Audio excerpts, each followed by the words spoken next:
Welcome to The Hidden Scrolls, where we focus on history, folklore, and mythology. Morrigan, sometimes spelled Morrigu or Morrigan, is one of the most enigmatic and compelling figures in Celtic mythology, especially within the context of Irish mythological cycles. Often known as the Phantom Queen or Great Queen, she is associated with war, fate, death, and sovereignty, and she stands as a symbol of both creative power and destructive force.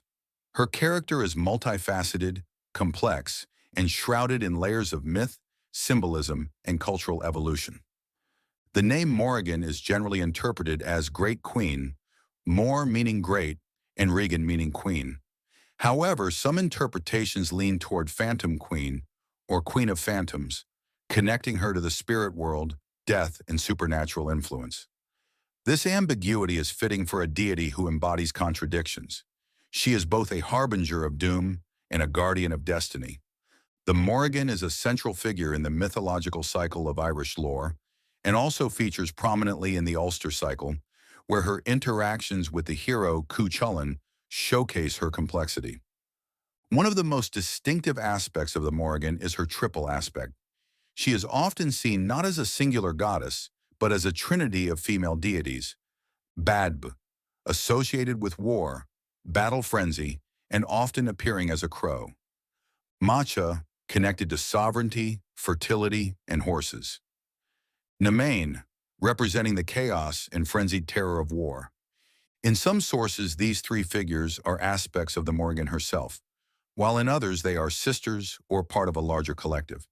This triplicity reflects ancient Celtic beliefs in the power of threes and speaks to the fluidity of identity in Irish mythology. Shapeshifting is another core trait of the Morrigan. She transforms frequently into a crow, a wolf, an eel, or a beautiful woman, using her form to manipulate events or test warriors. Her most famous animal form is the crow or raven, symbols commonly associated with death and prophecy. The Morrigan is intimately tied to warfare, but her role is not that of a mere warrior goddess. She is less a participant in battles than a manipulator of fate, a chooser of the slain, and a weaver of destiny. She often appears before a battle, foretelling doom or victory, and after a battle, as a scavenger of corpses or a guardian of the dead. She inspires warriors to greatness or madness and uses psychological warfare as much as physical power. In this, she resembles other Indo-European war deities like the Norse Valkyries or Hindu Kali, who blend death and transformation. A striking image of her in this role is found in the Táin Bó Cúailnge, the cattle raid of Cooley, where she appears to Cuchulainn, attempting to seduce, then thwart him in battle. When he refuses her offer of love, she becomes a series of animals trying to trip him up in combat, only to be injured and later healed by him, unknowingly. After his death, she is seen as a crow perched on his shoulder, a final mark of destiny fulfilled. Although known for her connection to war and death, the Morrigan is also a sovereignty goddess, a divine figure who grants or revokes kingship. This reflects ancient Indo-European traditions, where kingship was seen as a sacred union between the ruler and the land, personified by a goddess. In this role, the Morrigan embodies the power of the land itself, fertile, dangerous, and uncontrollable. Her relationship with sovereignty is symbolically expressed in tales where she engages in ritual union, sometimes sexual, with male figures, often warriors or kings, symbolizing the land's blessing or curse. In the story of the Dagda, a powerful god of the Tuatha De Danann, the supernatural race in Irish myth, the Morrigan engages in a tryst with him on the eve of a great battle. This union ensures victory and illustrates the merging of war, land, and fate. The Morrigan plays a significant role in the mythological cycle, particularly in the tales of the Tuatha De Danann, the divine race who fought for control of Ireland. During the Second Battle of Mag Tuired, a pivotal conflict between the Tuatha De Danann and the Fomorians, chaotic, monstrous beings, the Morrigan uses her powers of magic, prophecy, and inspiration to turn the tide of battle. Afterwards, she proclaims a victory poem that reinforces her role as a prophetess and cosmic force.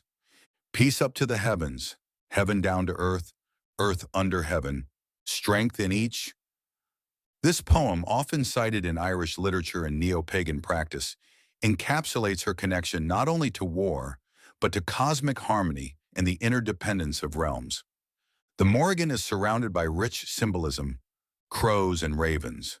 Her primary animal forms, these birds symbolize war, death, and prophecy. They are battlefield scavengers, but also oracles of fate. Swords, spears, and blood. Classic instruments of war, they often appear in association with her prophecies. The river and the land.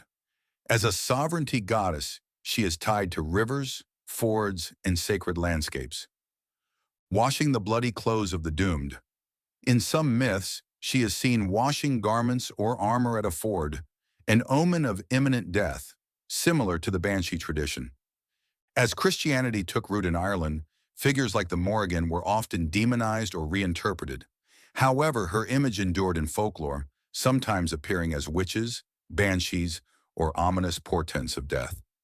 In modern times, she has experienced a resurgence in neo-paganism, Wicca, and popular culture. She is venerated as a goddess of personal power, transformation, and justice. In literature and fantasy fiction, she often appears as a dark queen, a war witch, or a supernatural guardian. Her feminine power, raw, untamed, and unapologetically fierce, resonates with contemporary audiences, especially in movements embracing the divine feminine and archetypes of warrior women. The Morrigan is not easily defined. She is not simply a war goddess, not just a death omen, not merely a sovereignty figure. She is all of these things, and more.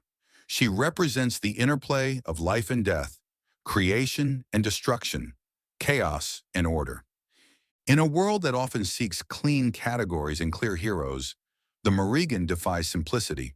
She reminds us that power is not always kind, that fate is not always fair, and that mystery has its own sacred place in the fabric of myth. The Morrigan stands as a powerful embodiment of ancient Irish spirituality, symbolizing war, prophecy, sovereignty, and transformation. Her stories speak to the deep fears and hopes of humanity, the terror of war, the inevitability of death, and the yearning for meaning and fate. She is a reminder that even in destruction, there is rebirth. Even in darkness, there is knowledge. And even in chaos, there is power. Whether viewed as a terrifying harbinger, a protector of warriors, or a sacred feminine force, the Morrigan continues to inspire awe and reverence across centuries. Her voice, echoing through the caws of ravens and the whispers of ancient rivers, still calls to those willing to listen.